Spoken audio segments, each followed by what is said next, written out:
चाइनाको भूमि टेक्दै अगाडि बढ्न थाल्यौँ। अब आज सान्जेन खर्क सान्जेन भ्यालीतिर बास हुन्छ।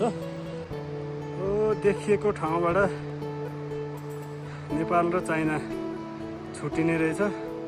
त्यहाँबाट यस्तो हुँदै त्यसो उकालो हुँदै हामी अब निरन्तर सान्जेन भ्यालीतर्फ अगाडि बढ्दैछौँ।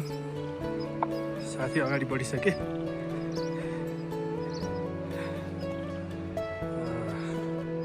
अनि यो हरियाली भएको ठाउँ चाहिँ चाइना, उता पर एउटा गोठ देखिएको, खर्क देखिएको चाहिँ नेपाल।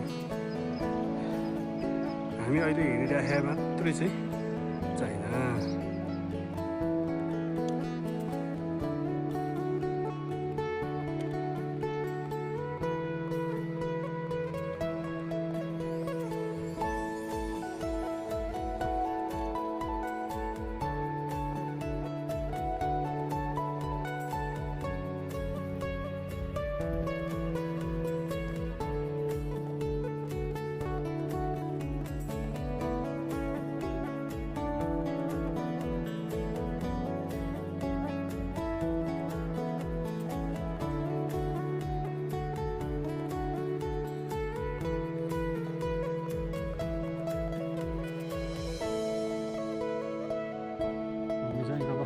बढ्दैछौँ यसरी। यो तलतिर चाहिँ अब भ्यू सान्जेन, एकदम माथिको बाटो चाहिँ चौरी सान्जेन भन्दो रहेछ। यहाँ चाहिँ पुरै भ्याली छ माथि।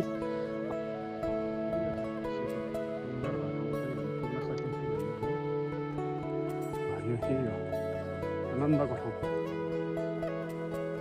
यो सान्जेन भ्याली जाने क्रममा हामी अहिले भोक लागेर खाजा खान लागिरहेका छौँ।